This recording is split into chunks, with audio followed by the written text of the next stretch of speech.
Good morning students. आज हम next property करेंगे सफिशिएंसी। एक एस्टिमेटर को हमें प्रूव करना है कि वो सफिशिएंट है किसी पैरामीटर के लिए, नहीं तो उसके लिए क्या क्या प्रॉपर्टीज़ चाहिए। तो अब हम जैसे पैरामीटर क्या बताया था मैंने, पैरामीटर होता है पॉपुलेशन का। यहाँ पे पॉपुलेशन हमारा बड़ा हो गया, उसके लिए हमें कुछ प्रूव करना होता है तो हम छोटे वाले सैंपल पे काम करते हैं। सैंपल हो गया हमारा, उस सैंपल के जो पैरामीटर्स होते हैं हम उसको स्टेटिस्टिक्स बोल देते हैं, ठीक है। और जो पैरामीटर होता है किसका, पॉपुलेशन का, वो हो गया हमारा थीटा यहाँ पे, और इसको बोल रही हूँ मैं टी। अब मैं टी को एस्टिमेटर मान रही हूँ किसका, थीटा का, ठीक है। तो हमें प्रूव करना है कि टी एक सफिशिएंट एस्टिमेटर है थीटा का, किस कंडीशन के बीच, किस कंडीशन के under. T is a sufficient estimator of theta under which condition. तो लिखा है T if T is an estimator of parameter theta based on the sample. Sample हमने एन साइज का ले लिया और वो सैंपल्स के नाम दे दिए x1 x2 xn तक, of size n from the population with density function fx theta. कि जो भी जैसे उनपे कौन सा डिस्ट्रीब्यूशन चल रहा है, मैंने बोला कि हमने सैंपल लिए x1 x2 up to sworn xn, n sample हो गए। और जो t है वो इन्हीं के कॉम्बिनेशन से कुछ बना हुआ है। हो सकता है कि उनका प्रोडक्ट हो जाए, हो सकता है उनका एडिशन हो जाए, मतलब उनका फंक्शन है। फंक्शन क्या होता है, इन्हीं से कुछ बना हुआ, या अंडर रूट हो जाए, कुछ भी हो सकता है। तो इसने बोला कि जो टी है वो इनका फंक्शन है, और वो जो ये जो सैंपल्स हैं वो किसी एक डिस्ट्रीब्यूशन से लिए गए हैं। कि हो सकता है उनके ऊपर बायनॉमियल डिस्ट्रीब्यूशन लगाओ, पॉइजन लगाओ, बर्नौली लगाओ, तो कुछ भी हो सकता है। तो इसने क्या बोला कि सैंपल है with density function, density function F x theta है, मतलब जो भी डिस्ट्रीब्यूशन फॉलो हो रहा है उनपे, सच दैट द कंडीशनल डिस्ट्रीब्यूशन, कैसे, सच, उसने बोला वो एस्टिमेटर होगा थीटा का जिनके अंडर जिनके ऊपर डिस्ट्रीब्यूशन लग रहा है, सच दैट जो कंडीशनल डिस्ट्रीब्यूशन है x1 xt, तो कंडीशनल की प्रॉपर्टी होती थी p of a by b। तो इसका मतलब क्या होता था, p of a intersection b by p of b, ठीक है। और इसमें क्या गिवन था, given that b has already occurred. तो ये बोल जो नीचे वाली कंडीशन होती है उसके साथ गिवन दैट लिखा होता है। तो इसने क्या लिखा, such that the conditional distribution of, इन सबका जो कंडीशनल डिस्ट्रीब्यूशन होगा गिवन t, तो इसका मतलब p ऑफ x1, देखो यहाँ पे लिखा हुआ p of x1 intersection xn तक के इन सबका इंटरसेक्शन बाय में t, ये बोला ना गिवन दैट t नीचे है, given t is independent of theta. कि जो हम इसकी कंडीशनल प्रोबेबिलिटी निकालेंगे वो जो होनी चाहिए, जो भी आंसर आए वो इंडिपेंडेंट ऑफ थीटा होनी चाहिए। अगर वो इंडिपेंडेंट ऑफ थीटा हो गई तो वो क्या बन जाएगा, सफिशिएंट एस्टिमेटर। दोबारा देखो, टी को मैंने सफिशिएंट एस्टिमेटर प्रूव करना है थीटा का। टी होगा क्या, इन्हीं का कोई फंक्शन होगा, और ये फंक्शन, ये जो जैसे बोलते हैं ना कि x1 x2 ये रैंडम वेरिएबल्स है, कहाँ से लिए गए हैं, किसी डिस्ट्रीब्यूशन से लिए गए हैं। तो यहाँ पे वही सैंपल्स हैं, तो इनके ऊपर कोई ना कोई डेंसिटी फंक्शन लग रहा होगा, एफ एक्स थीटा मान लिया, मतलब इनके अंदर x भी पॉसिबल है और थीटा भी। जो t है तो उनकी जो probability, T sufficient estimator theta कब बनेगा, जब conditional probability given T is independent of theta होगा। कंडीशनल प्रोबेबिलिटी इनकी गिवन टी का मतलब नीचे, इज इंडिपेंडेंट ऑफ थीटा। अब p of a by b, ये a है और ये b है, तो किसके इक्वल होता है, p of a intersection b। तो ये क्या बन जाएगा, p of x1 intersection x2 up to sworn xn intersection t। b क्या हमारा t है यहाँ पे, तो b भी चला जाता है उनके साथ इंटरसेक्शन में, नीचे क्या हो जाएगा, p ऑफ t।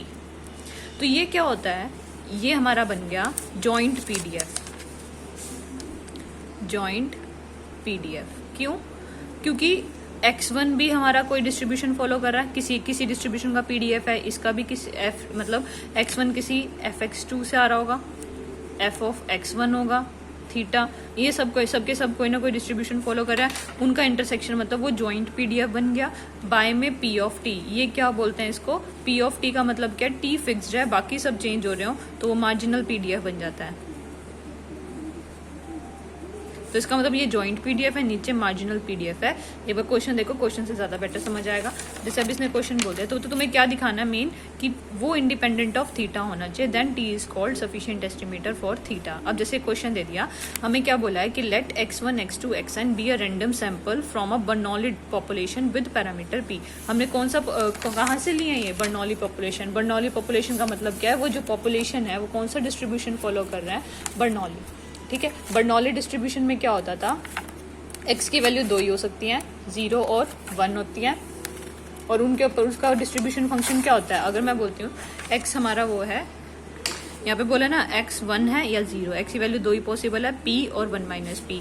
p पे तो x की वैल्यू क्या होगी 1, और x की वैल्यू 0 पे 1 माइनस पी, मतलब इसको हम कई बार q भी लिख देते हैं। और डिस्ट्रीब्यूशन क्या होता है, p की पावर x, q की पावर 1 माइनस एक्स। ठीक है, तो अब इसने क्या बोला, ये सारे के सारे जो हमारे सैंपल्स हैं वो कहाँ से आए हुए, बर्नौली पॉपुलेशन से, जिनका पैरामीटर p है। तुम्हें याद होगा पैरामीटर क्या होता था वहाँ पे, p होता है, मीन क्या आता है बर्नौली डिस्ट्रीब्यूशन का p, और वेरिएंस क्या आता है PQ।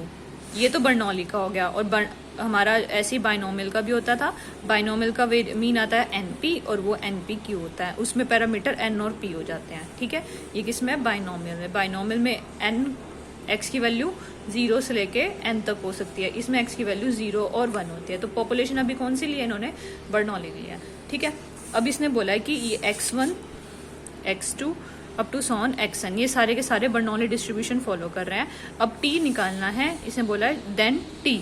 तुम्हें कई बार क्वेश्चन में बोल देंगे प्रूव करो कि t जो है वो गिवन है तुम्हें कि उन सबका एडिशन है, तुम्हें प्रूव करना है कि it is an sufficient estimator of theta, या फिर ये कह देंगे फाइंड कि तुम्हें t नहीं, ये भी ना गिवन हो, तुम्हें ये बोल देंगे कोई t एस्टिमेटर निकालो जो कि इसका सफिशिएंट एस्टिमेटर हो, तो तुम खुद से लेके चलोगे। लेट t को हमने क्या ले लिया, उनका एडिशन। कई बार तो क्वेश्चन में ये दे देगा कि प्रूव करो, ये दे दिया x1 दे रखा है कि एक बर्नौली से लिया गया है, t ये है, प्रूव करो t is an sufficient estimator of किसका, थीटा का। या फिर ये बोल देंगे अगर ये ना गिवन हो, ये बर्नौली डिस्ट्रीब्यूशन से लिए गए, find the estimator T which is sufficient for theta. तो तुम्हें खुद से टी लेना पड़ेगा कि उनका लीनियर कॉम्बिनेशन लेके चलते हैं। तो अब मैं ये प्रूव करना चाहती हूँ कि जो ये लीनियर कॉम्बिनेशन है ये जो है सफिशिएंट एस्टिमेटर है किसका, थीटा का। तो सफिशिएंट एस्टिमेटर के लिए हमें क्या दिखाना है, उसकी प्रॉपर्टी दिखानी है कि x1 intersection x2 up to sworn xn, conditional distribution बोला ना, probability of conditional distribution given t is independent of, यहाँ पे क्या आना चाहिए, इंडिपेंडेंट ऑफ थीटा। तुम्हें ये निकालना है, ये प्रूव करना है। तो अब ये पहले क्या कह रहे हैं, t ले लिया linear combination x1 plus x2 plus xn, तो वो कौन सा डिस्ट्रीब्यूशन फॉलो करेगा, बाइनोमियल डिस्ट्रीब्यूशन। बाइनोमियल डिस्ट्रीब्यूशन क्यों, क्योंकि उनका लीनियर कॉम्बिनेशन क्या बना देगा, बाइनोमियल डिस्ट्रीब्यूशन। क्योंकि ये xn कितने हो गए, अब इन सबका एडिशन क्या हो गया, n हो गया, n भी आ सकता है, तो इसमें x की वैल्यू 0 से n तक हो सकती है। जैसे मैं अभी क्या बोलूँ, x की वैल्यू यहाँ पे मैंने बोला 0 है, सारे 0 भी हो सकते हैं, या हो सकता है एक 0 बाकी प्लस 1 हो सकता है, या फिर ये हो सकता है सारे के सारे 1 हो, सारे के सारे 1 हो गए तो n आ गया। तो इसका मतलब t की जो वैल्यूज है वो क्या क्या पॉसिबल है, 0 से लेके अप टू सॉन n तक पॉसिबल है। जैसे अभी मैंने बोला बर्नौली डिस्ट्रीब्यूशन के लिए उसकी x की वैल्यू क्या क्या पॉसिबल होती है, 0 और 1। यहाँ पे x की जगह पैरामीटर क्या चल रहा है, t की वैल्यूज क्या क्या हो सकते हैं, 0 से लेके n तक। क्यों, क्योंकि अगर मैं सारे एक्साइज को 0 ले लिया तो 0 आ गया। मैंने बोला x1 खाली 1 है, बाकी सारे 0 है तो 1 आ जाएगी। सारे के सारे 1 को ले लूंगी तो वो n आ जाएगा। तो ये कौन सा डिस्ट्रीब्यूशन फॉलो कर जाएगा, binomial distribution. Binomial distribution follow कर गया t, तो उसकी प्रोबेबिलिटी क्या होगी, प्रोबेबिलिटी फंक्शन बनाते हैं ना, एफ एक्स थीटा भी लिख सकते हो या पी ऑफ एक्स भी लिख सकते हो।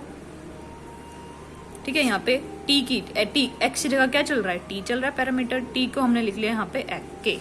एक्स भी लिख सकते हो, एक्स हम इसलिए ले रहे क्योंकि ऑलरेडी यूज हो चुका है। तो क्या बनता है, एन सी के पी की पावर के क्यू की पावर या 1 माइनस पी की पावर एन माइनस के। ये हमारा हो गया, क्योंकि टी कौन सा, टी क्या फॉलो कर रहा है, बाइनोमियल डिस्ट्रीब्यूशन, जिसमें उसके पैरामीटर होता है n और p, n ये रहा, p ये रहा, ये चेंज होता रहता है। यहाँ पे हम वहाँ पे x लिखते थे, यहाँ पे मैंने k लिख दिया। ठीक है, t फॉलो कर रहा है इसलिए t लिखा है, वहाँ पे x फॉलो करता था तो x लिखते थे। ठीक है, इतना समझ आया। हमने बोला कि हमें प्रूव करना है कि t सफिशिएंट एस्टिमेटर है, तो पहले t का डिस्ट्रीब्यूशन लिख लिया। अब हमें ये निकालना है।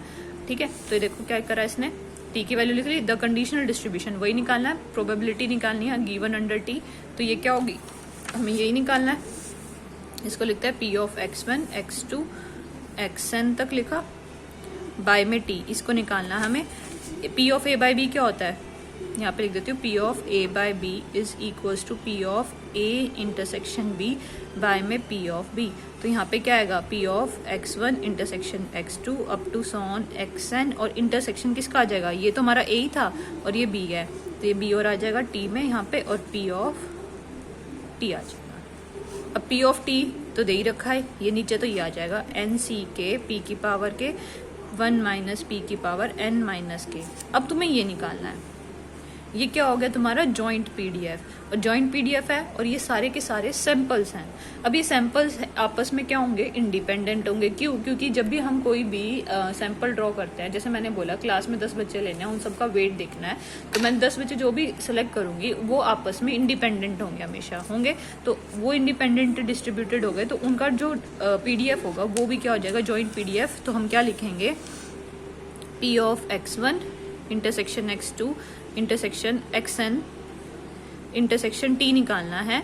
इन सब का डिस्ट्रीब्यूशन अलग अलग हो जाएगा, p of x1 p of x2 product में p ऑफ xn तक इंटू में p ऑफ t। ठीक है, इन्हीं का कॉम्बिनेशन है।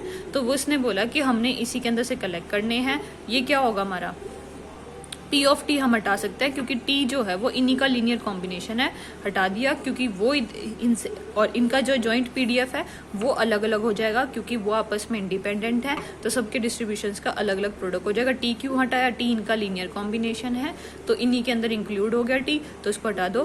P ऑफ x1 क्या होगा, P की पावर x Q की पावर P की पावर x1 Q की पावर 1 माइनस x1। इसमें क्या होगा, P की पावर x2 Q की पावर 1 माइनस x2। क्यों? क्योंकि x क्या फॉलो कर रहा था, कौन सा डिस्ट्रीब्यूशन फॉलो कर रहा था, बर्नौली। बर्नौली में डिस्ट्रीब्यूशन में फंक्शन क्या होता है, p की पावर x q की पावर 1 माइनस x। x1 है तो यहाँ पे x1 हो जाएगा, 2 है तो x2 हो जाएगा यहाँ पे, तो मैं वही लिख रही हूँ। ऐसे करते करते p ऑफ xn q की पावर 1 माइनस xn। तो मैं पावर्स कलेक्ट कर लेती हूँ, p of x1 plus x2 up to sworn xn, q की पावर 1 माइनस x1 कॉमन ले लिया मैंने, प्लस xn तक। ये x1 से x2 तक तो क्या है, हमने क्या माना है, t माना है इसको, और t किसके लिए इक्वल मान के चल रहे हैं, t is equals to k। तुम चाहो देखो यहाँ पे t इक्वल टू k लिखा है, मैंने यहाँ पे t इक्वल टू k लिख देती हूँ। ठीक है, यहाँ पे t इक्वल टू k। तो t इक्वल टू k का मतलब क्या है, t की वैल्यू क्या है, x1 x2 up to sworn xn is equals to k है।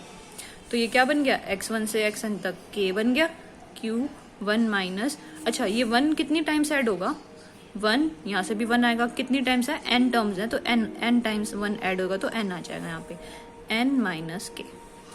दोबारा देखो, हमें ये निकालना था गिवन t की वैल्यू किसी पॉइंट पे निकाले, t इक्वल टू k पे लिखा, तभी तो मैंने इसको nc के p की पावर n माइनस k लिखा है। Intersection t is equals to k आ गया। फिर मैंने बताया ये आपस में इंडिपेंडेंट है, तो ये जॉइंट पीडीएफ निकालना है। जॉइंट पीडीएफ के लिए सबका अलग अलग प्रोडक्ट निकाल लो, और ये सारे डिस्ट्रीब्यूशन बर्नौली डिस्ट्रीब्यूशन फॉलो कर रहा है। बर्नौली डिस्ट्रीब्यूशन के अकॉर्डिंग इसका p ऑफ x1 क्या होगा, p की पावर x1 q की पावर 1 माइनस x1, ऐसे ही p ऑफ x2 q की पावर 1 माइनस x2। सभी को तुम क्या करोगे, प्रोडक्ट है, बेस सेम, पावर ऐड, तो मैंने ये वाले सारे इकट्ठे करके इन सबको ऐड कर लिया, और ऐसे ही q की पावर इन सबको कलेक्ट कर लिया। 1 सब में कितनी बार ऐड होएगा, n टाइम्स, क्योंकि सैंपल कितने हैं n, 1 को n टाइम ऐड करोगे तो n आएगा, बाकी सब के साथ माइनस था, मैंने कॉमन ले लिया और सबको ऐड कर लिया। ये क्या बन गया, k, क्योंकि हम मान के चल रहे हैं t क्या था, x1 plus x2 up to xn, और उसको क्या पुट कर रहे हैं, k के इक्वल, तो ये पूरी टर्म्स का सम किसके इक्वल आ गया, k के इक्वल। तो ये p की पावर k q की पावर n माइनस k, यहाँ पे लिख दो p की पावर k q की power n minus k, cut गया, q क्या है 1 माइनस p, कट गया 1 बाय एन सी के।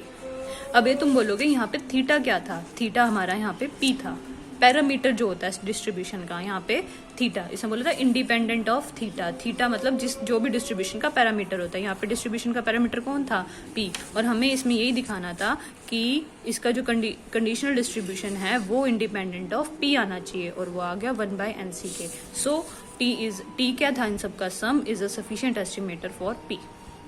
समझ आया? तो इसको एक बार दोबारा देखना, फिर हम एक तरीका और देखेंगे सफिशिएंट एस्टिमेटर के लिए कि उसको हम दूसरे तरीके से कैसे कर सकते हैं। ये तो था हमारा कंडीशनल डिस्ट्रीब्यूशन का। फिर आती है फैक्टराइजेशन थ्योरम। फैक्टराइजेशन थ्योरम के अकॉर्डिंग करेंगे, पहले यहाँ तक समझ लेना, वीडियो को दोबारा देख लेना।